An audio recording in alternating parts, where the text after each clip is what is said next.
La ciencia es el futuro. Sin ciencia no hay futuro. Hola amigos, soy Modesto Montoya, director y conductor del programa Encuentro con la Ciencia, un programa que promueve la educación, la ciencia, la tecnología y la innovación a través de entrevistas con sus protagonistas. En esta oportunidad estamos con el doctor Federico Helmgott, que es historiador y antropólogo, profesor docente de la Universidad Nacional Mayor de San Marcos. Ya lo hemos entrevistado antes, lo conocemos y en esta oportunidad lo hemos invitado para un poco esclarecer lo que nosotros escuchamos todos los días en los medios de comunicación en lo que respecta a los términos usados en política. Uno se siente confundido al final porque hay tantos términos que para nosotros los científicos de las matemáticas y la física, francamente, no es muy fácil, puesto que en matemáticas, en física, uno define muy claramente un objeto de la naturaleza y todo el mundo puede decir con esa definición qué cosa es tal o cual, qué cosa corresponde a tal o cual definición. Pero en política la cosa no es nada fácil. Por eso es que hemos invitado a Federico que nos explique. ¿Cómo estás, Federico? Muchas gracias por estar con nosotros. Muy bien, Modesto, buenas noches. Un gusto saludarte nuevamente, agradecerte por la invitación y saludar a las personas que te escuchan por este canal. Y gracias. Muy bien, tú como historiador seguramente, eh, no seguramente, sino que conoces los temas de cómo se ha comunicado la gente y finalmente se van cambiando de lugar, diferenciando, hasta el final se pelean, ¿no? Eh, por las definiciones. En esta oportunidad en el Perú ya estamos viendo esto bastante eh, continuo. Por ejemplo, grosso modo, a la gente se le dice que es de izquierda, de derecha, ¿no? Básicamente, ¿eres izquierdista o derechista, digamos? Yo francamente cuando me preguntan eso no sé dónde voy a poner, porque Ujú. ¿qué cosa es derecha y qué cosa es izquierda? Y esa es la primera pregunta que podría hacerte. ¿Cuándo nació históricamente? Entiendo que es en Francia, pero la revolución, pero explícame un poco cómo ha ido cambiando en la historia el concepto de izquierda y derecha para que nuestros seguidores un poco vayan entendiendo un poco más. Sí, efectivamente, tú lo has dicho, Modesto. El concepto de izquierda y derecha viene de la Revolución Francesa, no existía antes con esos términos. O sea, los términos vienen de ahí. Hasta cierto punto los conceptos también, aunque tienen antecedentes, ¿no? No es que ningún concepto surge de la nada.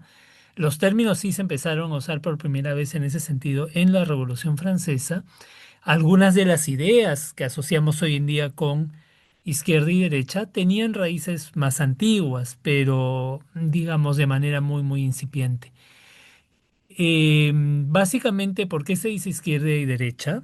Porque en 1789 en Francia, durante la Revolución, o sea, ya cuando se convoca a los Estados Generales, que era, digamos, el concepto de una asamblea de representantes de los distintos estamentos sociales, porque en la ideología hasta ese entonces los ciudadanos no eran iguales, sino que pertenecían a grupos, ¿no? Y las identidades eran colectivas. Eran convocados en momentos de crisis, fueron convocados y los representantes em, de el primer y el segundo estado, que eran la aristocracia y el clero, o sea, los nobles, porque ahí aristocracia era, acá en Perú decimos aristocracia por, digamos, cualquier persona que viene de una familia, entre comillas, de alcurnia, y con dinero, con mucho, pero ahí aristocracia era algo bien definido, o sea, tenías que tener un título, ¿no? Un título nobiliario. No era ni siquiera cualquier persona con plata, era un título nobiliario.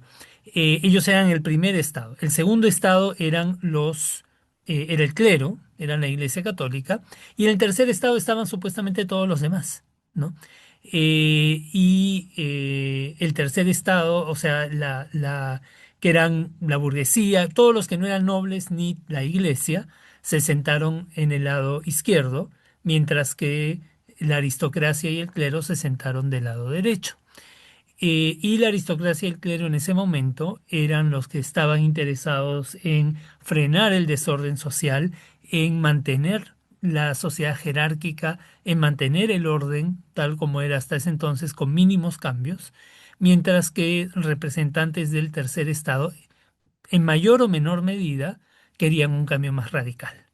Y de ahí quedó la asociación de izquierda puede ser con un cambio más radical, pero sobre todo con la idea de reducir las desigualdades sociales, mientras que derecha quedó asociado con la idea de mantener un orden jerárquico.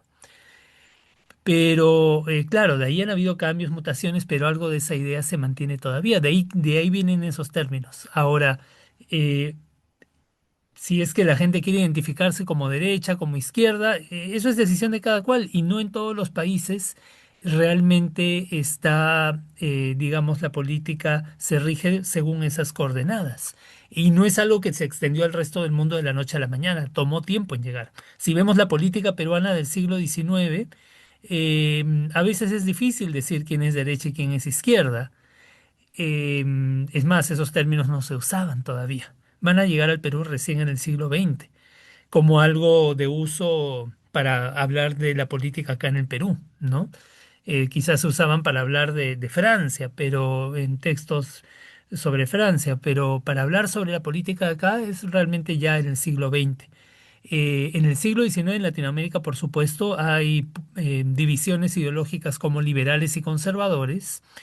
De alguna manera, en algunos aspectos podríamos asociar a los liberales como más a la izquierda que los conservadores en esa época, pero es complicado y no es como izquierda y derecha del siglo XX. Hay fuertes diferencias. Entonces, incluso hay puntos en los cuales los conservadores del siglo XIX hubieran tenido más en común con la izquierda del siglo XX y hay muchos otros en que no. Entonces, a lo que voy es de que viene la Revolución Francesa, que es 1789, pero realmente no se extiende al resto del mundo hasta el siglo XX. Fines del XIX y el siglo XX. Bueno, algo de luz hay en ello, entonces si nosotros hacemos una especie de proyección al presente, podríamos decir que eh, tenemos ahora clases económicas A, B, C, D, E, ¿no es cierto? Entonces los congresistas de la clase A y B podrían decir derecha y C, D, E, izquierda, que sería No, pero ya no es así, o sea, es no sé, más complicado, claro. yo sé que no Sí. es así, pero diríamos que si queríamos, quisiéramos ir al origen, pero no es el caso, ¿no es cierto? No, Entonces, claro, en un origen fue así, en el origen, pero las cosas, los términos cambian con el tiempo. ahora Eh, es lo que piensan, lo que tienen en la cabeza, claro, toda la hoy sociedad. en día es lo que se tiene en la cabeza y en el mundo hay muchos países donde hoy en día, incluso para muchos temas, los sectores populares son más de derecha que los sectores altos, para algunos temas y para otros no. En el Perú, si pensamos, hay una derecha popular en el Perú, digamos una derecha que tenga arraigo más en los sectores populares, en las clases populares no privilegiadas. Em, bueno, sí ha habido varias, digamos, si pensamos, como digo, tiene más sentido ya aplicarlo en el siglo XX. Algunos dirían que el sanchecerrismo fue una derecha popular, por ejemplo, ¿no? Complejo, complicado. Con mucha más claridad el odriísmo es una derecha popular, eso está mucho más claro. Y el Pero, fujimorismo hoy en día es una derecha popular. Ahí he identificado, yo creo, tres de las grandes derechas populares en el Perú en el siglo XX y XXI. pero entonces la derecha, también un poco tomando los temas de origen, sería una derecha sería aquel que quiere mantener las cosas tal cual. No hay, Eh, sí, pero yo creo que va más, yo le añadiría algo más, ¿no? Es alguien, yo diría, si tomamos el promedio de todas las definiciones en, digamos, los 230 años desde la Revolución Francesa o en los 120, 130 años desde que el término se globalizó, yo diría que derecha no solo mantener el orden, claro, quiere mantener el orden jerárquico existente. La derecha es, en general, el que quiere, digamos, la izquierda quiere una sociedad más igualitaria. Y la derecha le preocupa eso y más bien, por lo general, quiere mantener las jerarquías, quiere, acepta, con el tiempo va aceptando diferentes tipos de desigualdad. En un momento ser de derecha era que no aceptabas que, por ejemplo, abolir la esclavitud, ¿no? Claro, en ese momento todavía no se decía tanto derecha, pero o no aceptabas en Estados Unidos, por ejemplo, que les dieran el voto efectivamente a la población afroamericana, ¿no? Con el tiempo se acepta eso, ¿no? Porque ya no se pueden resistirse más, se va aceptando no, diferentes tipos de claro, igualdad. va cambiando Eh, por la claro, historia, en la pelea que hay política, va cambiando poco a poco, claro. pero Yo digamos, creo, claro. pero yo creo que finalmente uno puede decir la derecha son aquellos que tienen tendencia a que los órdenes, el orden jerárquico económico se mantenga, más o menos. Y, Sí, o sea, yo creo que y si la tenemos izquierda que más bien quiere simplificar, que y yo creo, y es necesario simplificar a veces, porque puedo seguir hablando y hablando, pero si queremos reducir una palabra, yo creo que el eje clave es el tema de la igualdad versus la desigualdad.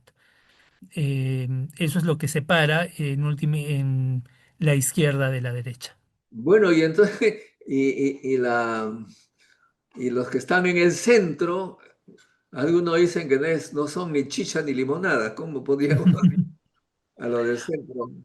¿Ah? Bueno, sí, o sea, yo Ya, creo que no hay un solo centro, hay también, algunos eh, cambios, vamos, claro, digamos, hay también, hay matices dentro de la izquierda y la derecha, hay sectores más moderados y hay sectores más radicales, ¿no? Digamos, buscar la igualdad absoluta de la noche a la mañana no necesariamente es ni factible ni necesariamente lo mejor. O sea, por ejemplo, ¿no? Es la idea del comunismo, saltarse al comunismo puro, eso es Pol Pot, ¿no? O sea, tampoco, entonces siempre se necesita algún grado de moderación y digamos, cuando ya es realmente es el centro, ¿no? Pero hay distintos centros, hay centro izquierda, hay centro derecha, es un espectro, ¿no? Es una gradiente, es como el espectro, ¿no? Óptico, o sea, es como la luz, tienes desde infrarrojo hasta ultravioleta, hasta, ¿no? Iguales en la política. muy bien. Claro, de todas maneras es muy complicado decir quién es de izquierda y de derecha. Yo preferiría, bueno, pero es una preferencia, que los candidatos antes de calificarles qué son, más bien que digan qué quieren.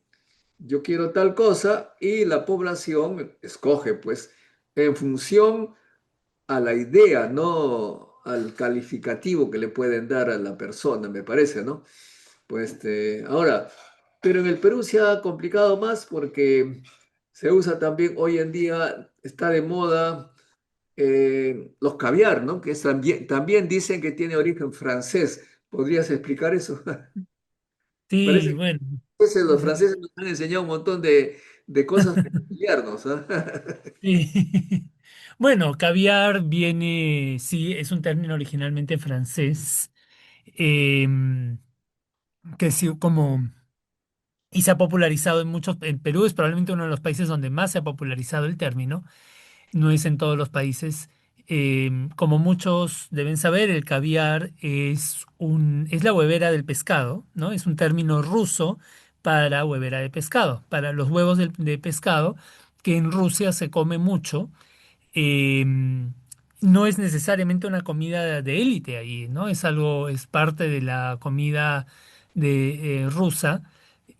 Hay diferentes variedades, diferentes precios, dependiendo del pescado, dependiendo de varios factores. Y ¿por qué empezó a usar el término en Francia? Bueno, porque, digamos, en el Partido Comunista Francés, como, digamos, tenían fuertes vínculos con la Unión Soviética. En la segunda mitad del siglo XX, entonces los funcionarios del Partido Comunista Francés recibían a veces regalos de caviar o se importaba caviar y era como un bien de prestigio, ¿no?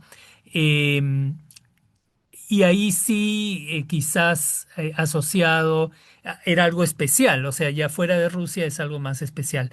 Y entonces en el Partido Comunista Francés se generó la moda o la costumbre de llamar, como en broma, ¿no? Caviar a algunos militantes que procedían de familias burguesas o de la alta burguesía, que venían de origen social más privilegiado y no tanto un origen más obrero, ¿no? Ese uso eso viene del Partido Comunista Francés. Y de ahí ya en tiempos tardíos, en los últimos años del siglo XX, en realidad, inicios del XXI, se difunde a otros países y el Perú es uno de los países donde más pegó, difundido sobre todo por gente de la derecha. El periodista Aldo Mariátegui fue uno de los que más difundió el término, porque ya se usaba en Francia, y él no fue el primero en usarlo en Perú, pero lo popularizó bastante en sus columnas. Eh, y la idea era básica o sea, el significado original francés era un caviar, era un pituco de izquierda, por decirlo en términos peruanos, ¿no?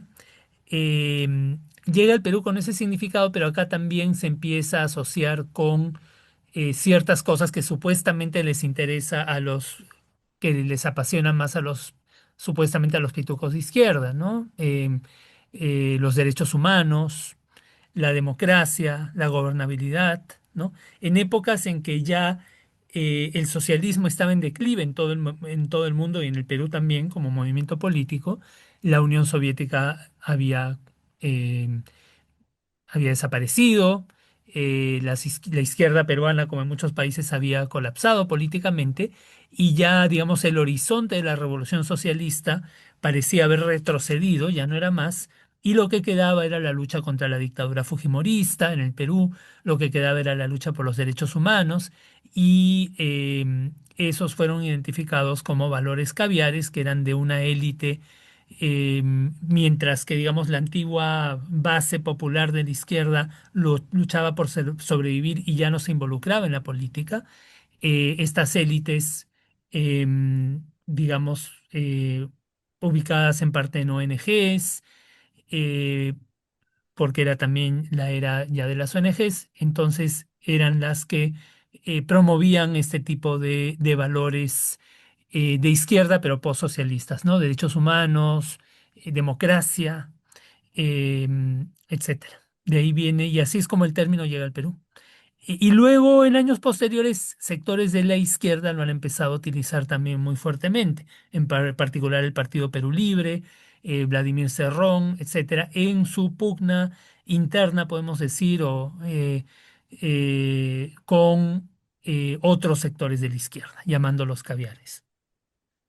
Ahora, hay pues, tengo colegas que son eh, profundamente anticaviares porque dicen que estos señores caviares pues tienen ONGs y que tienen recursos del exterior.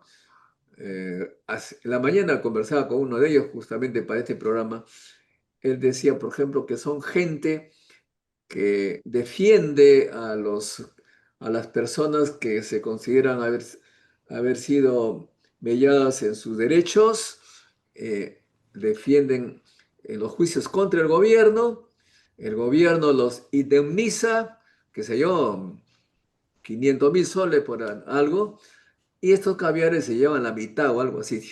O sea que viven con su conocimiento de abogado o lo que fuera, de eso, así un poco de manera insultante, dicen, son carroñeros. O sea que hay una especie de odio hacia los caviares de ciertas personas. ¿A qué se debe eso? Pues de repente es una...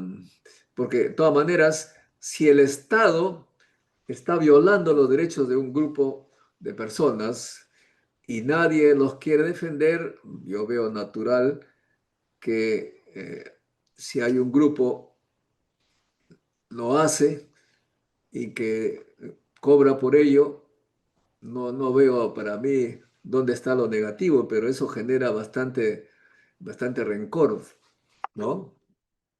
Bueno, sí, ese es uno de los temas principales y yo creo que la raíz de eso está en eh, el conflicto armado interno que tuvo el Perú, que fue tan polarizante, polarizado, amargo, y que ha dejado muchas amarguras, ¿no? Incluso el hecho que lo acabo de llamar conflicto armado interno, hay gente que es medio policía de las palabras, ¿no? De ambos lados, ¿ah? De izquierda y de derecha. Y dicen, no lo llames así, fue terrorismo y punto, y no toleran que uses ningún otro término que no sea terrorismo, cuando en realidad hubo terrorismo y fue un conflicto armado, interno, porque no fue externo con otro país, ¿no? Entonces, y también hubo terrorismo, por supuesto, pero es un tema que todavía, digamos, genera mucha amargura. em, y ¿no? Se calcula, la CBR calculó que murieron aproximadamente 69.000 peruanos. Hubieron, digamos, desapariciones, hubieron masacres por parte de Sendero Luminoso, por parte del Estado, por parte en menor medida, también en bastante menor medida del MRTA, porque era un grupo más pequeño y quizás con otro estilo de accionar, sobre todo en un inicio, pero definitivamente hubieron masacres de civiles por parte de Sendero Luminoso y por parte del Estado. Eh, y hay grandes sectores de la sociedad peruana que consideran, bueno, ya pasó eso, pero era necesario lo importante era derrotar a Sendero, era defender al Perú, defender a la sociedad peruana de estos terroristas y bueno, si se cometieron abusos, excesos fueron eso, abusos y excesos, pero no los puedes equiparar y, eh, y favorecen una amnistía como la que se acaba de dar, ¿no? A favor de las personas acusadas de matanzas y desapariciones, ¿no? Entonces, yo creo que la amargura contra el sector que has mencionado, que es uno de los sectores caviares, los abogados de derechos humanos, eh, ese odio tiene que ver con el odio, el resentimiento que queda todavía de la época del conflicto armado interno, de la época del terrorismo, también la podemos llamar, no hay problema. Queda de esa época, ¿no? Entonces es en función de eso. Hay muchos peruanos que dicen, ¿cómo vas a acusar a alguien que peleó del lado, que peleó contra los terroristas? Ya bueno, asesinó a algunos campesinos, seguramente pensaban que eran terroristas, de repente eran terroristas, ¿no? Asesinó a unos estudiantes, bueno, de repente esos estudiantes eran terroristas. Y hubo Entonces, ¿por qué los vas a enjuiciar y por qué, ¿no? O por qué vas a liberar a alguien que estuvo en la cárcel por terrorismo? Entonces, el odio contra ese tipo de sector identificado como caviar viene de los odios que son el legado del conflicto armado interno. Pero claro, hubo violaciones también que no tienen nada que ver con la confrontación armada. Por supuesto, o sea, las violaciones, ¿en qué ayudaban a derrotar a Sendero Luminoso? En nada, ¿no? Eran abusos simplemente. También hubo niños, por ejemplo. Así es, como Ok, en la masacre de están Barrios los Altos, etcétera. Sí. caviares, los anticaviares y viene luego la DBA, o DBA, la pestilencia. Pero comencemos con Claro. DBA. ¿Qué cosa es la DBA? Bueno, DBA es el término derecha bruta y achorada. Ese sí es un invento de una persona, o sea, una acuñación de un término de una persona. Si no me equivoco, si mal no recuerdo, es del periodista Juan Carlos Tafur, ¿no? Él inventa el término derecha bruta y achorada, DBA, y él dice, ¿no? En su momento, yo soy de derecha, él se identifica como de derecha, pero derecha, digamos, liberal, eh, centro derecha si se quiere, y él lo usa para identificar, y él lo dice también con un apellido, Aldo Mariátegui, ¿no? Ahora, hoy en día, más bien la figura del periodista Aldo Mariátegui ha retrocedido un poco desde que se fue a España, y ahora, hoy en día hay otros que son más eh, radicales en la DBA, que han cobrado mayor prominencia, ¿no? Philip Butters, varios otros. De ahí viene el término DBA. Y algunos también han dicho, bueno, también hay una IBA, una izquierda bruta y achorada. Es también un neologismo que algunos han tratado de crear y bueno, esto se puede debatir si es que lo hay o no, ¿no? Sí, lo más probable es que sí, ¿no? Porque es inevitable. ¿Cuál sería la parte opuesta a la DBA en la izquierda? Bueno, o sea, eh, eso yo recuerdo que incluso la ministra Betsy Chávez, que ahora está en la cárcel, ella también lo usó para referirse en un momento, ¿no? A los sectores más recalcitrantes de su propio partido, de Perú Libre. Eh, ¿Hasta qué punto? Yo no sé, o sea, ni DBA ni IBA, yo no sé si son términos tan útiles, ¿no? Eh, pero sí hay, o sea, llamar bruto y achorado a alguien no sé si es lo más productivo, pero son cosas que se dan en la política, ¿no? Hay sectores radicales, hay una instrumentalización, digamos, los que andan diciendo caviar, caviar, caviar, em, y que, digamos, bueno, uno escucha a algunos periodistas de la llamada DBA y sí, es un discurso muy agresivo, no solo contra los caviares, lo hubo contra Pedro Castillo en su momento, todo lo que, contra todo lo que es izquierda, contra los votantes de la izquierda, cólera cuando votan por alguien como Pedro Castillo, como Yanto Humala. Yo diría que más que hablar de DBA o IBA hay a veces un discurso venenoso que me parece que no es positivo para la sociedad, ¿no?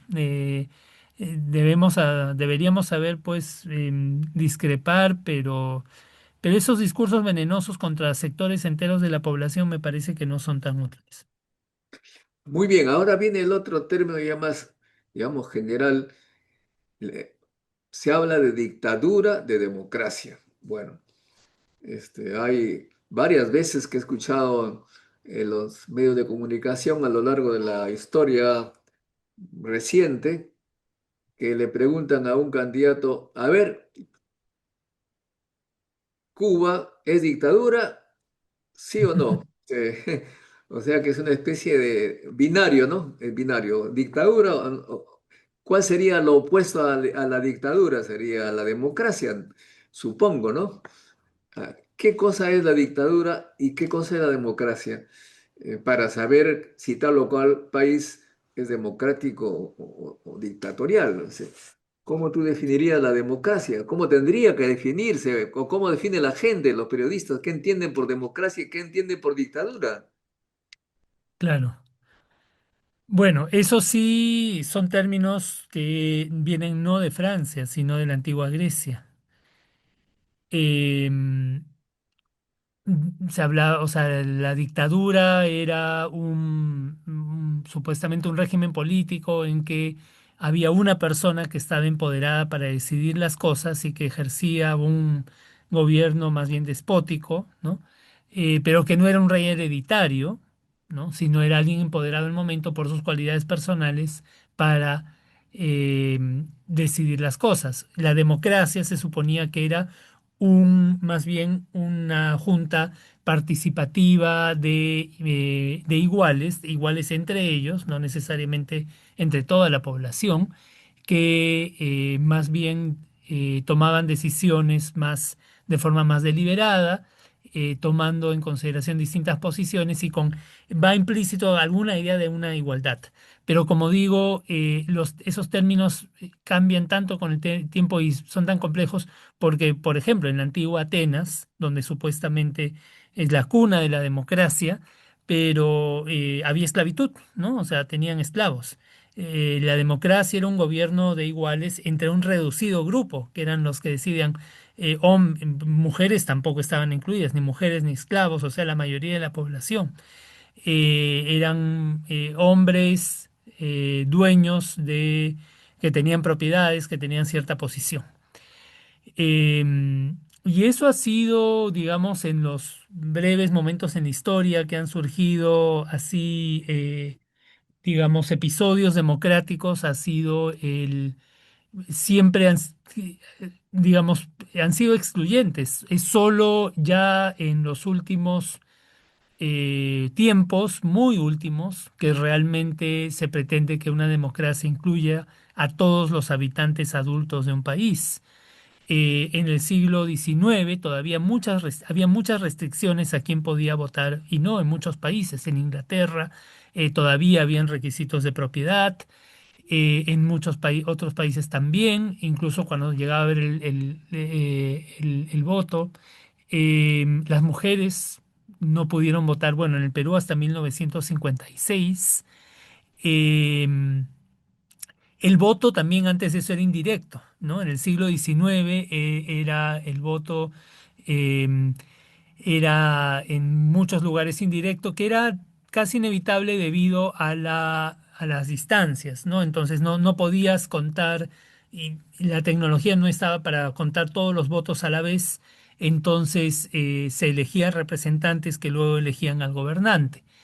Eh, en el, de hecho, en Estados Unidos sigue siendo así, porque es un país en algunos aspectos relativamente conservador de sus instituciones, de instituciones de fines del siglo XVIII. En el Perú, digamos, bueno, los analfabetos, las personas que no podían leer y escribir, votaban de forma indirecta en el siglo XIX. A menudo era un voto, sí, era un voto muy irregular para los estándares de hoy, pero estaban incluidos en el voto, en este voto indirecto. Luego, en el siglo XX, o fines en los últimos años del XIX, pierden ese derecho al voto, se vuelve un requisito el saber leer y escribir y no se restituye el voto a los analfabetos hasta la Constitución del 79, que era la mayoría de la población del país, buena parte del siglo XX y ciertamente la mayoría de la población quechua hablante, por ejemplo, ¿no?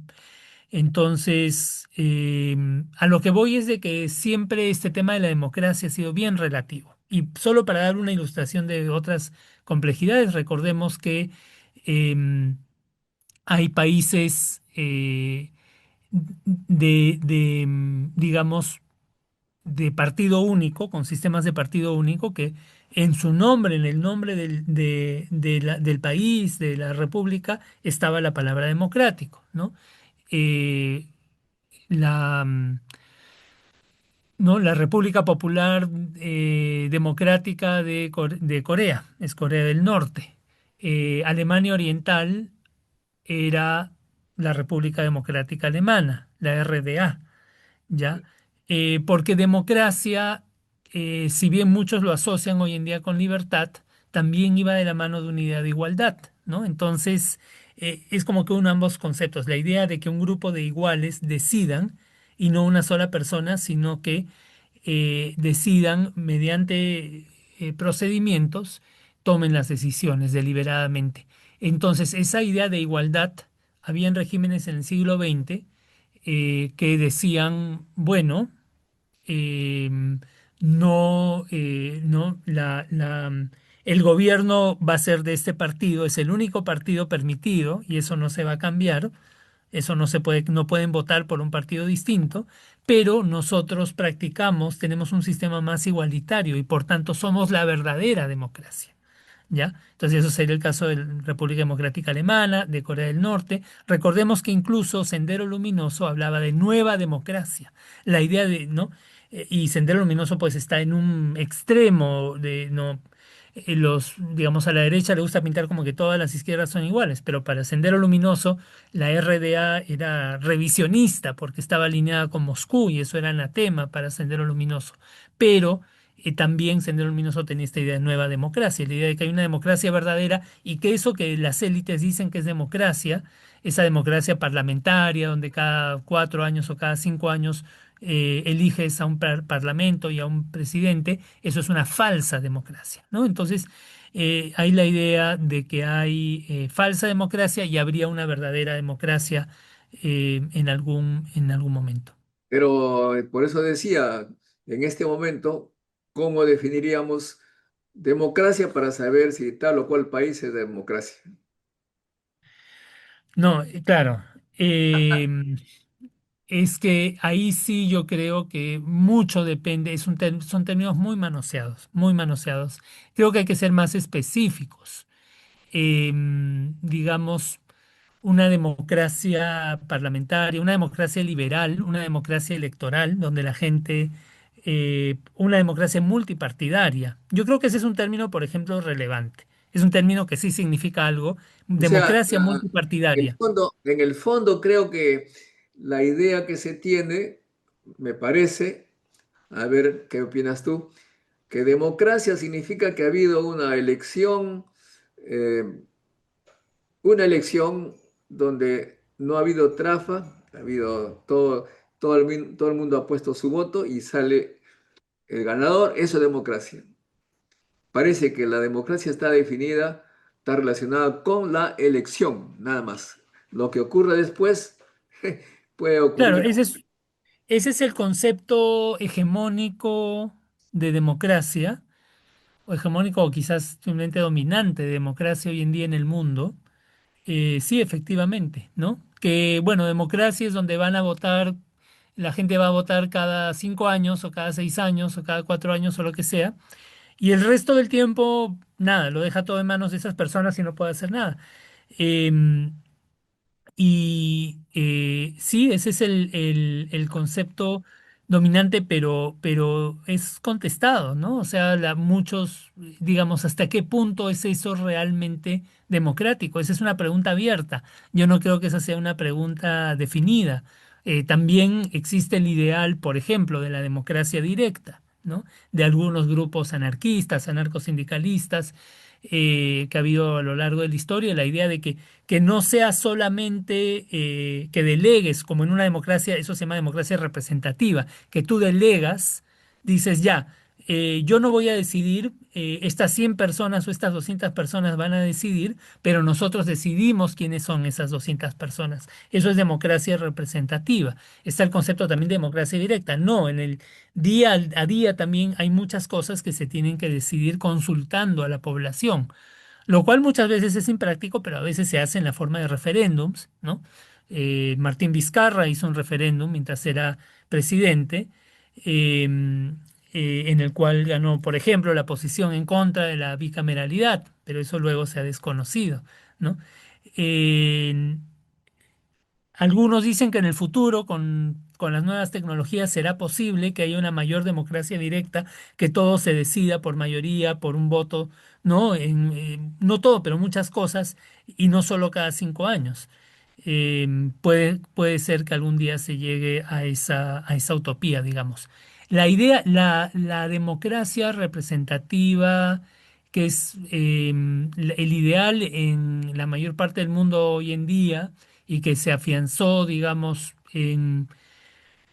después de la caída del socialismo real, eh, es de que, bueno, cada 5 años vas a votar o cada 4 años vas a votar, dependiendo del país, entre ciertas opciones, ¿ya? Y y eso es democracia. Pero es complicado porque, digamos, por ejemplo, ¿no? El país que es más, supuestamente es el mejor representante de ese tipo de democracia y que propugna, que difunde ese modelo por todo el mundo, es Estados Unidos. En Estados Unidos hay dos problemas con ese modelo, por lo menos, ¿no? Más, pero dos bien saltantes. Uno, que digamos, los lobbies, acá lobby en Perú es una mala palabra, pero allá es algo mucho más normalizado. La influencia del dinero en la política es abrumador, es peor que acá en Perú, ¿no? Al menos en las elecciones, y está mucho más legitimado el rol que juega, o sea, comprar, convencer a la gente. Ahí no hay igualdad, ahí no hay igualdad de oportunidades. Los que tienen dinero pueden influenciar mucho más a la gente que los que no lo tienen. Y por otro lado, el tema de que Estados Unidos es en la práctica un sistema bipartidario, al menos a nivel nacional, a nivel de las elecciones nacionales, sobre todo para presidente, es inconcebible que gane alguien que no es del Partido Demócrata o Republicano. Entonces, al final, ¿cuál es la diferencia entre Estados Unidos y un sistema unipartidario como el que hay en Cuba o el que hay en China? Bueno, hay muchas diferencias, pero a nivel de elecciones presidenciales la diferencia es de que, bueno, en un caso hay un partido y en el otro hay dos, ¿no? No es que hay tres, no es que hay cuatro, y no pueden haber más, y no pueden Bueno, haber más, o sea, pueden haber más, pero no hay ninguna posibilidad de que ganen, es absolutamente imposible. bueno, mira, ok. Entonces, democracia es que se entiende hoy en día aparentemente que hay varios partidos que participan en la elección de las autoridades, ¿no? Pero el partido único, cuando hay un partido único también hay elecciones. Sí, La gente ingresa y elige en cierta manera hay subpartido, digamos, hay diferentes tendencias, ideas claro. que compiten, de modo que en ambos lados hay elecciones. Eso es lo que a veces se me confunde. Yo como matemático físico trato de ver finalmente hay elección. Pero por otro lado, cuando hay elección, luego puede convertirse en algo horrible. Por ejemplo, Hitler nació de un gobierno que fue elegido de manera, entre comillas, democrática, ¿no? El presidente fue elegido democráticamente y el presidente lo eligió a él para hacer tareas dentro de ese gobierno y terminó lo que ya conocemos cómo terminó. De modo que la palabra democracia da la impresión que no tiene en el sustento muy profundo como para decir tal país es democrático. En nuestro país, por ejemplo, estamos hablando de una democracia, ha habido elecciones, pero hay muchos que opinan que el pueblo dice ya no es democracia, ¿no? Hay un control de un grupo de personas que hacen lo que creen conveniente, e incluso hay un periodista conocido que habla que son delincuentes, estaríamos gobernados por delincuentes, o ya sería un país, un estado delincuencial o de delincuente. La cosa se hace tan confusa que requeriríamos pues ponernos de acuerdo y decir, señores, aquí lo que tenemos que hacer es definir acciones, actividades, pero no términos que no encajan pues ya en esta época para describir lo que está sucediendo en la sociedad, ¿no crees tú? Bueno, em, a ver, Pregunto a sí, ti, por ejemplo, Federico, ¿tú crees que el Perú está viviendo una democracia? yo creo que esa no es la única pregunta relevante. Bueno, no, pues que Yo creo que, así hacen las preguntas. Estoy, claro, estoy imitando a los periodistas que hacen claro, eso, ¿no? Allá claro, es una claro. dictadura, acá estamos viendo democracia. Yo creo que, Lo que trato en mi mente, tengo la impresión que no se puede calificar nada con estos términos porque uno puede confundirse. Si yo Yo pregunto, creo que sí. No, bien, yo creo, Modesto, que, mira, creo que le colocamos demasiadas esperanzas en la palabra democracia.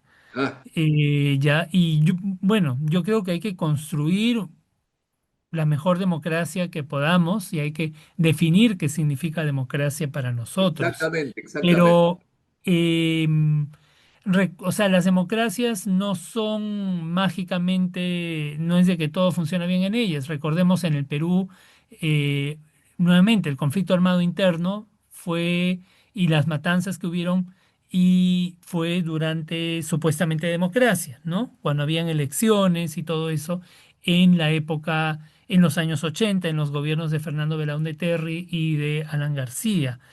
Eh, Hoy en día tenemos una presidenta que, bueno, ella ha llegado al poder porque era la vicepresidenta de un gobierno que había sido elegido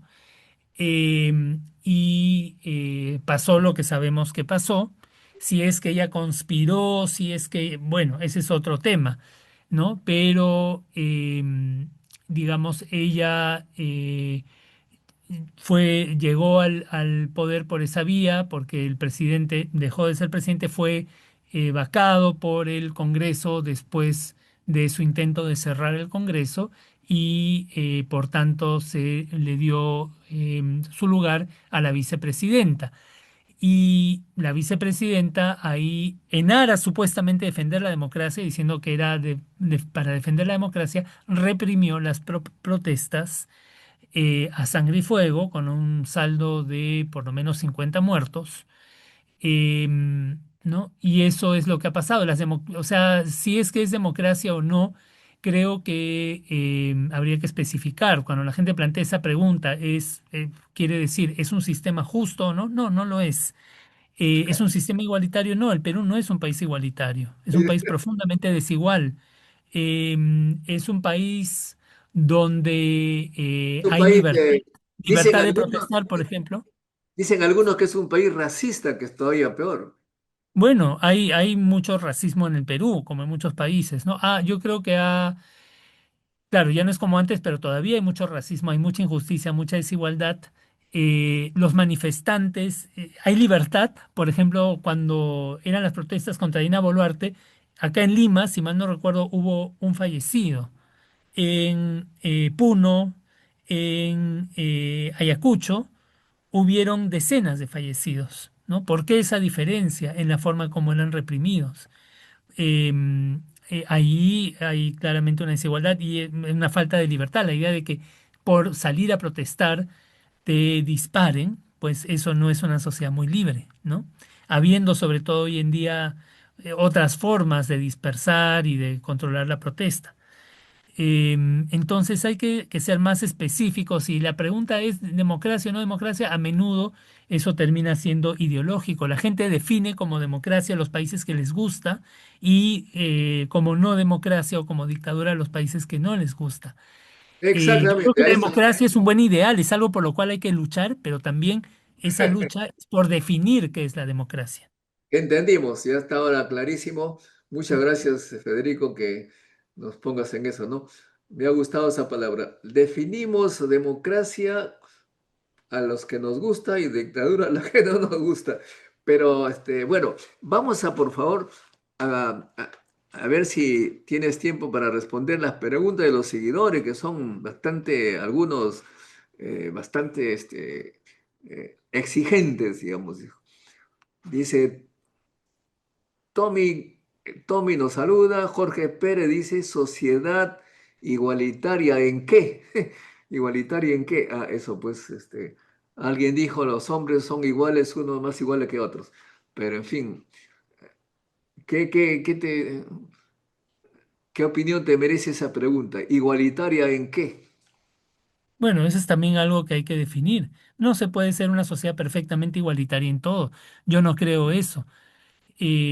Pero no se puede tampoco ser una sociedad completamente jerárquica, porque la realidad, digamos, la naturaleza nos ha dotado, nos ha hecho a todos los seres humanos iguales. ¿no?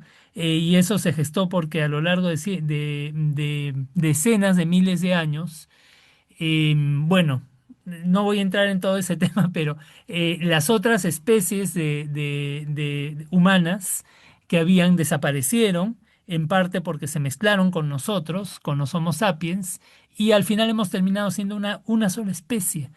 Y si bien hay diferencias entre individuos en cuanto a capacidades, habilidades, no está de ninguna manera comprobado que hayan diferencias de habilidades o morales, éticas entre grupos, ¿no? Entonces, como creían, como han creído los racistas, ¿no? Entonces realmente no hay una razón para la desigualdad, para las grandes desigualdades. Pueden haber desigualdades a nivel individual, hay gente que efectivamente trabaja más que otros, se esfuerza más que otros y está bien que eso sea reconocido, pero las oportunidades deberían ser en la medida de lo posible iguales para todos y estamos muy lejos de eso, ¿no? Perfecto. Pero la historia ha demostrado de una forma espectacular que el racismo, pues es francamente una tontería, porque se hablaba de la famosa supremacía blanca, ¿no? En Estados Unidos y en Europa, pero hoy en día se está hablando de la supremacía amarilla, porque China está venciendo en prácticamente todos los campos, mientras que Estados Unidos está adelante con las armas. Pero en fin, no vamos a tocar ese tema. Juan Ledesma dice, el tema gira en torno a la justicia social, mientras que la derecha aboga por el statu quo de la izquierda apuesta por una mejor redistribución de la riqueza. Es lo que estábamos hablando, ¿no? Hola. Sí, sí, o sea, eso es lo que comentábamos. Ahora, yo añadiría, me faltó añadir en antes que esos son los conceptos de izquierda y derecha, pero en muchos países la política no se rige por esos conceptos. Yo mencioné en antes que en el siglo XIX en el Perú no se puede decir cuál es la izquierda y cuál es la derecha, ¿no? Realmente, salvo en algunos momentos, pero no con facilidad. Retrospectivamente podemos decir ya, Castilla fue un presidente de izquierda porque abolió la esclavitud, pero en esa época no se pensaba en esos términos, ¿no? Y etcétera. En el siglo XX sí se desarrolla un poco más una izquierda y una derecha en el Perú, pero hoy en día se han vuelto a desdibujar un poco, parcialmente, ¿no? Y hay países en el mundo donde también no hay izquierda y derecha, donde la política es netamente un tema de intereses o un tema étnico o un tema religioso. Em, y en el Perú, en algunos aspectos, no digo del todo, pero en algunos aspectos estamos volviendo a lo que era el siglo XIX en el Perú. Alguien dijo, la política en el Perú del siglo XXI se parece más a la política del siglo XIX que a la del siglo XX. ¿No? A la época en que eran las peleas entre caudillos, donde el caudillismo primaba más que la ideología, más que ser de izquierda o de derecha, ¿no? Entonces, en algunos aspectos estamos volviendo a eso y por eso es que vemos que hay un pacto entre, o sea, hay alianzas en el Congreso entre Perú Libre y el Fujimorismo. ¿Cómo puede ser eso entre la derecha popular y la izquierda popular? Bueno, y es porque izquierda-derecha ya quizás no es el eje principal en la política peruana hoy en día. Yo creo que tiene alguna relevancia todavía, pero menos que en el siglo XX, para bien o para mal, probablemente para mal. Muy bien, acá tenemos otra pregunta. A ver, a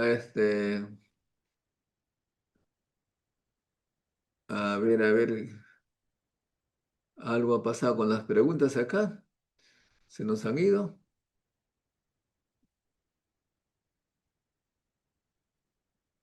A ver, Jorge Pérez dice, ¿se deben eliminar o reeducar a los emprendedores como los de Gamarra, a los que venden desayunos en la esquina? No sé por qué dice esa pregunta, pero en fin, lo que creo que eso no tiene mucho que ver con el tema, pero sí quiero hacerte esta pregunta, Federico.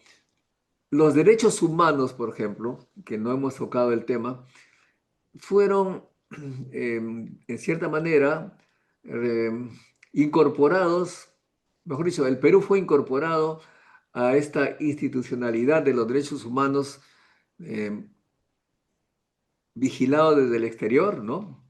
fue un dictador, Francisco Morales Bermúdez, que se unió a este acuerdo de respetar a nivel internacional los derechos humanos, ¿no? Nos incorporamos a la Corte, o como se llame. Mientras que hoy, que supuestamente estamos en democracia, queremos salirnos de estas instituciones internacionales que resguardan los derechos humanos. ¿No hay ahí una contradicción? Sí, es medio paradójico, ¿no? Lo que pasa es que el gobierno de Morales Bermúdez coincidió con el gobierno de Jimmy Carter en Estados Unidos y fue una época en que realmente esta institucionalidad de los derechos humanos se fortaleció más a nivel global y que tenía algo que ver también con la Guerra Fría, obviamente. Aunque tiene antecedentes, ¿no? Tiene antecedentes después de la Segunda Guerra Mundial en los juicios de Nuremberg, ¿no? Y antes de eso en la Declaración de los Derechos del Hombre en la Revolución Francesa, en la Ilustración, ¿no? Entonces es un largo proceso, pero en los años 70 pues sí, efectivamente hay muchas cosas que han llegado a nuestro país desde fuera, ¿no? No solo los derechos humanos, también la preocupación por el medio ambiente. El Código del Medio Ambiente se promulga el año 90, se trabaja en los 80 porque básicamente por presión de los organismos internacionales, ¿no? Y hay cosas que llegan así. Ahora, ¿por qué los países quieren salirse de la Corte de Derechos Humanos cuando son criticados, cuando sienten que los derechos humanos más bien se están usando en su contra o se están usando para fortalecer a la oposición? Y eso ha pasado en Perú, ha pasado en Venezuela, han pasado en varios países, ¿no? Bueno, pero nosotros realmente hemos adoptado todo lo que viene de fuera, ahora que me haces recordar el feminismo, toda una serie de conceptos, la Iglesia Católica, hasta tenemos el himno nacional que nos habla del Dios de Jehová, o sea que todo ha venido de afuera, no sé qué parte es netamente peruana, o sea, que nació en el Perú, sería bueno buscar, sería una investigación. Eh, bueno. Gabriel Fuente dice izquierda versus derecha no puede equipararse a igualdad versus desigualdad. Eso es malentender. El asunto gira en torno a las prioridades económicas efectuadas por el poder y nada más. O sea, todo lo reduce a la cuestión económica. Añade, Bueno, además, dice, la izquierda no pretende una ingenua e infantil igualdad que simplemente no se condice con la realidad del mundo. Añade, por algo se pretende una dictadura del proletario que defienda los intereses de las familias trabajadoras. Bueno, pues, sí, el comentarista tiene razón. O sea, a veces uno tiene que simplificar como dije, voy a simplificar en una palabra, porque si no, seguimos hablando demasiado y la brevedad también es una virtud a veces, pero es mucho más complicado que simplemente decir la búsqueda de la igualdad, ¿no? Y es cierto, muchos los movimientos de izquierda, ciertos movimientos de izquierda en la historia, han buscado esto de la dictadura del proletariado en la corriente principal del marxismo y del bolchevismo en el siglo XX, ¿no? Pero eso es algo importante, innegable, ¿no? No es lo único si vemos a nivel de la izquierda global.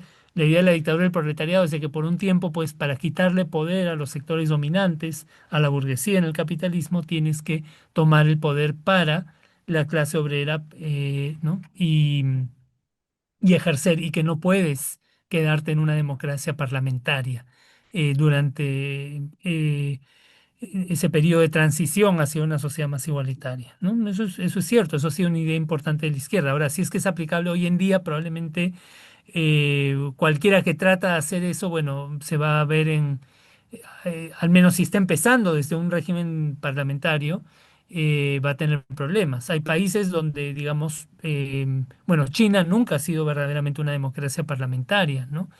Han pasado de un sistema a otro y hoy en día lo que tienen es un sistema unipartidario donde efectivamente, como tú dijiste antes, Modesto, hay elecciones, como también Cuba hay elecciones, pero son elecciones dentro del partido y en un solo partido para autoridades, pero no puedes escoger fuera de ese partido, ¿no? Mientras que en Estados Unidos, como dije, tienes dos partidos. A nivel local a veces hay más, es cierto, pero para presidente hay dos partidos.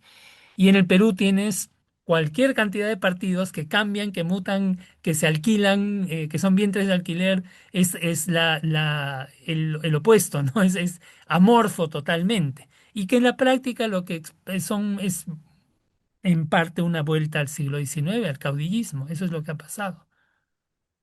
Efectivamente. Bueno, yendo un poco al extremo, en matemática nos enseñaban, lleva las cosas al extremo, al absurdo, para mostrar que no es válida tu teoría. Eh, Acá estoy escuchando Reducción al absurdo. prensa. En la prensa nos dicen que, como tú lo has señalado, hay demasiado partido. Debería haber dos. Bueno, entonces mejor, si el número molesta, ¿por qué no hay solo uno? Al haber uno, ya no habría diferencias, pues, de las personas que compiten en las elecciones internas, estarían ahí pobres, ricos y todo lo demás compitiendo por algún puesto, pues, qué sé yo. Bueno, Jorge Pérez dice, ¿existe alguna parte en el mundo, en el planeta, donde se aplica dicha fórmula de redistribución de riqueza? ¿Se puede hablar que existe algún candidato o líder en el Perú que pueda encabezar dicha defensa de los intereses de las familias trabajadoras? Bueno, acá no estamos nosotros, creo yo, tomando partido, simplemente tratamos de hacer entender qué definen, qué significan los términos que se utilizan, ¿no? Sí, claro. Y sobre lo que comenta el oyente, bueno, efectivamente, redistribuir la riqueza y hacer una sociedad muy más igualitaria es sumamente difícil, complicado, tiene muchos obstáculos, muchas veces no ha funcionado en historia y a veces produce resultados aberrantes, a veces sí tiene resultados positivos, ¿no? No de hacer a todos iguales, pero de mejorar algunas cosas y hacer una sociedad un poco más igualitaria. Pero es sumamente difícil, sumamente complicado. Eso no significa que no se deba intentar, aprendiendo de los errores del pasado. Y sobre qué candidato en Perú actualmente, bueno, sí, yo tampoco me voy a pronunciar. El panorama todavía se está aclarando. Sí voy a decir una cosa, que a pesar de que yo he dicho que este criterio de igualdad es importante, es el principal, es lo más importante en la definición de lo que es izquierda y derecha a nivel global. Yo considero que ahorita en el Perú, por ejemplo, la situación política es muy complicada. Yo creo que pensar en un candidato que haga una sociedad más igualitaria directamente no lo veo muy factible políticamente ni económicamente en el corto plazo, ¿no? Em, yo pienso, y ya lo he expresado antes en tu programa, Modesto, que más bien, y esto sí tiene que ver con la idea de igualdad, hay que pensar en, por el momento de repente no podemos reducir las desigualdades dentro de nuestro país. O sea, podemos en algunas cosas, yo creo en salud, en educación, absolutamente, eso se puede hacer, pero a nivel de riqueza o de, ¿no? Es más difícil, pero podemos pensar en reducir, en empezar a reducir las desigualdades entre nuestro país y el resto del mundo y los países desarrollados. Y eso es algo que creo que es un horizonte más factible en el corto plazo. Pero algo en lo cual no se debate mucho, no pensamos mucho, pensar en que el Perú se desarrolle de alguna manera y que deje de ser un país dependiente de los países desarrollados, ¿no? Eso yo pienso es también un luchar por la igualdad, ¿no? Pero otro tipo de igualdad, reducir las desigualdades a nivel internacional. Eso es algo que tenemos que pensar también y ahí puede incluso haber un consenso entre izquierda y derecha. Yo no creo que en el Perú ahorita podemos decir, no, que gane la izquierda completamente o que gane la derecha completamente. Eso no es factible ahorita. El país está dividido, está polarizado no solo en términos de izquierda y derecha, en otros sentidos también, en términos étnicos, geográficos, etcétera. Y si pensamos en un proyecto de unidad nacional, yo creo que hay que pensar en ciertos puntos mínimos en común, ¿no? Recordando, por ejemplo, que Corea del Sur, que hoy en día es un país desarrollado, ya hace 70 años era más pobre que el Perú. eh, Corea del Sur, esa transformación la hicieron no gobiernos de izquierda, sino gobiernos conservadores, aliados de Estados Unidos en la Segunda Guerra Mundial, pero gobiernos que, por ejemplo, nacionalizaban la banca, que creían que el Estado tenía que planificar, guiar parte de la economía, no expropiar, pero sí jugar un fuerte rol, que había que apoyar, proteger hasta cierto punto la industria nacional, ¿no? Entonces, ¿por qué no podemos pensar en algunos de esos modelos para el Perú? Yo sí creo, o sea, en otras palabras, sí creo que hay que salir un poquito de esto de izquierda y derecha. Hay que pensar más bien en un consenso, en un proyecto nacional, eh, donde cada lado ceda un poco, ¿no? Que digamos la izquierda acepte respetar, por ejemplo, ¿no? El respeto a la propiedad privada, no expropiaciones, no porque la propiedad sea sagrada, sino porque pensar en expropiaciones hoy en día no es viable en este momento. Respeto a la propiedad privada, eh, estabilidad macroeconómica, ¿no? Control de la inflación, eso que izquierda lo acepte y que por otro lado la derecha acepte pues promoción, una eh, transformación de la estructura productiva del país, no seguir toda la vida como exportadores de materias primas, ¿no? Sino pensar en un desarrollo nacional con planificación, con un poco, ¿no? En otras palabras, que la derecha acepte ser un poco más como fue la derecha de Corea del Sur, ¿no? Creo que con cada lado cediendo un poco en ese aspecto, podríamos lograr un buen consenso nacional, ¿no? Eso es lo que yo pienso, Modesto.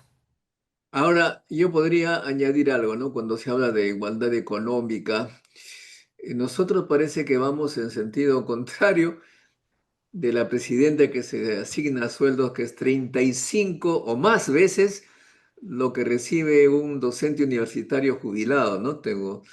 Tú conoces a Rodrigo Montoya, 40 años de labor en la Universidad de San Marcos, jubilado 900 soles al mes, mientras que la presidenta tiene 35.000, o sea, hacemos todo lo contrario. No hay, creo yo, un país que tenga esa diferencia entre el presidente y el sueldo mínimo. Pero por otro lado, aquellos que hemos estado en Europa, sabemos claramente que allí hay pues ricos y pobres, estudian en la misma escuela, se atienden en el mismo hospital, salvo alguna excepción que no merece la pena mencionar. Pero acá en el Perú lo era así más o menos en los años 50. Los ricos y los pobres iban a San Marcos y a la UNI y cada vez es diferente, los ricos por su lado, los pobres por otro, que hace pues una cosa totalmente negativa para la competitividad del país, el motivo por el cual el país está cada vez peor.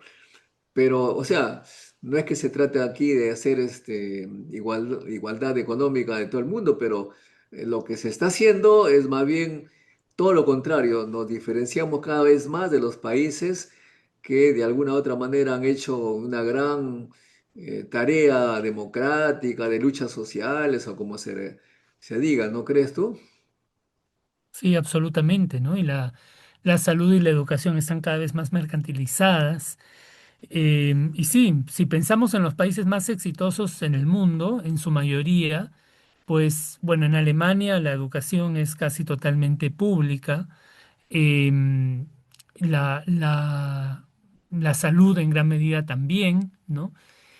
En Estados Unidos el tema de la educación está mejor que el tema de la salud, ¿no? En salud creo que no es tan envidiable, pero en educación sí. No, no es perfecto, pero es relativamente igualitario, sobre todo a nivel de educación básica regular, em, y a nivel de posgrados, ¿no? Entonces sí, yo creo que acá como que un poco pensamos ahorita que lo, mm, lo estatal, ¿no? Que los servicios estatales son de segunda clase, que son para la gente pobre y tenemos que cambiar esa manera de pensar porque no es digamos, para que un país se desarrolle y realmente pueda cumplir y pueda satisfacer las demandas de su población y pueda ayudar a su población a ser personas plenamente integradas al mundo moderno, globalizado,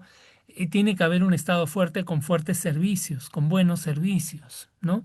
Y con un fuerte sector público. Em, Tiene que haber un fuerte sector público. Y eso a los que, bueno, quieren reducir al Estado a su mínima expresión, realmente no hay mucho sustento empírico de que eso funcione bien. Lo curioso es que esta gente que quiere reducir al Estado a su mínima expresión, y ellos quieren ser los que están arriba, ¿no? Claro.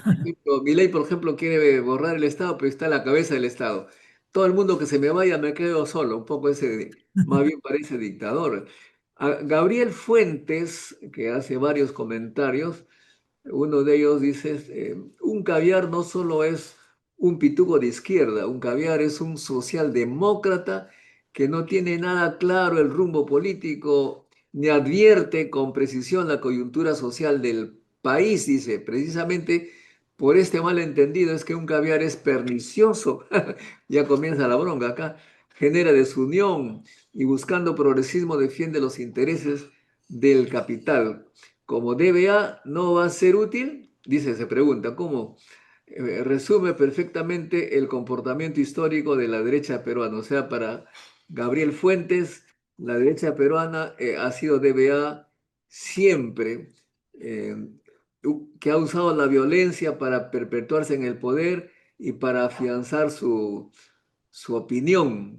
Si quieres estar de moralista, anda, abre una iglesia y extirpa este veneno. Dice, qué bravo, Gabriel, parece que es un estudiante, no sé, bastante severo con lo que estamos nosotros conversando.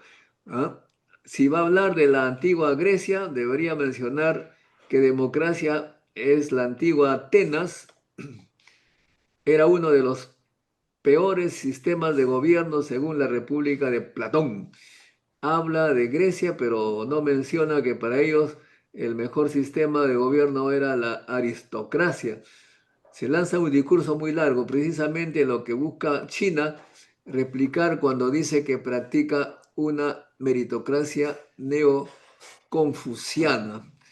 Bueno, bastante largo su intervención. ¿Qué es lo que te inspira a estas ideas?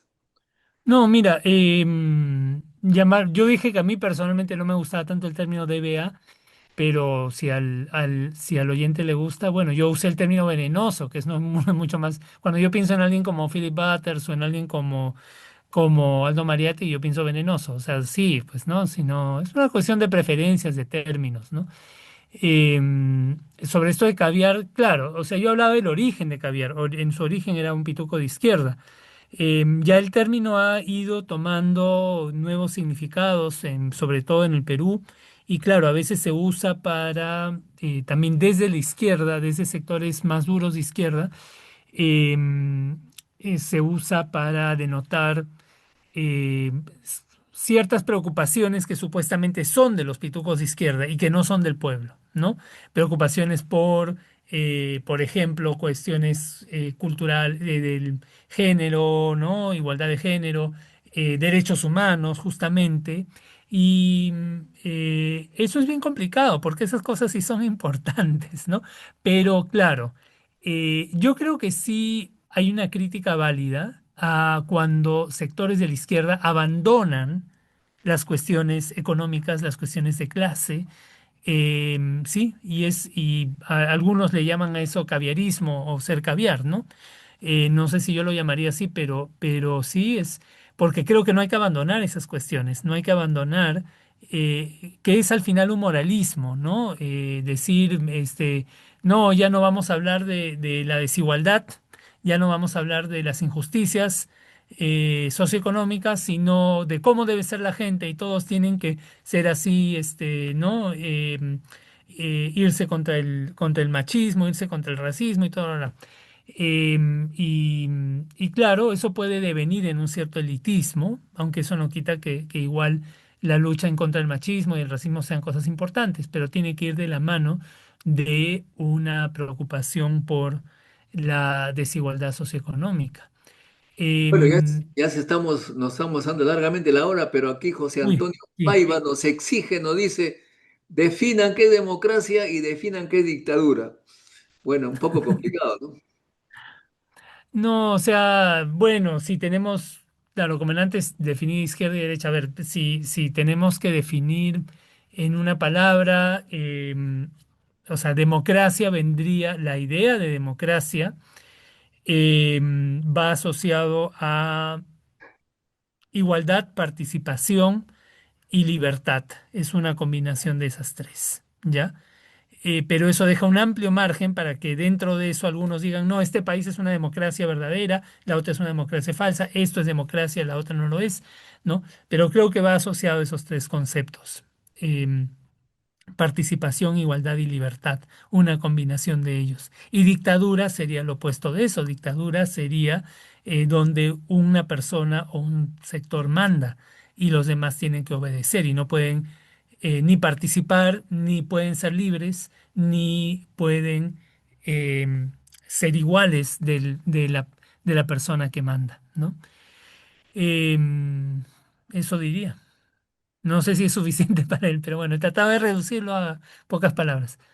Sí, es muy complicado este asunto. Bueno, hay muchísimas más preguntas, no podemos alargar. El doctor Federico Helmut es antropólogo, historiador, profesor de la Universidad Nacional Mayor de San Marcos. Este programa pretende entrevistar a docentes universitarios, pensadores sobre los diversos temas que competen, que involucran nuestro futuro, y no precisamente a la gente que escuchamos todos los días en los canales abiertos, porque cada vez que yo tomo un canal abierto y veo al entrevistado, ya sé lo que va a decir, dice, caray, no, no me va a decir nada nuevo, se va a repetir lo que yo ya sé, prácticamente voy a eh, escuchar lo que ya lo había visto antes.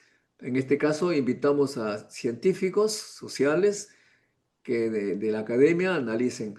Las cosas no son tan fáciles, pero precisamente ese es el objetivo. El objetivo de este programa es decirles a los amigos, seguidores, que no hagan pues preguntas, no se dejen llevar por gente que hace preguntas esquemáticas, binarias, como si que las cosas fueran cero o uno, o blanco o negro, sino que están, como dijo Federico, tan multicolor como el arco iris, que no son siete colores, sino una infinidad de posibilidades. Pero en fin, ustedes han escuchado a Federico Helmut y espero que eh, de acá salgan algunas ideas claras para ustedes o de repente más confusas, pero en fin, así es la política.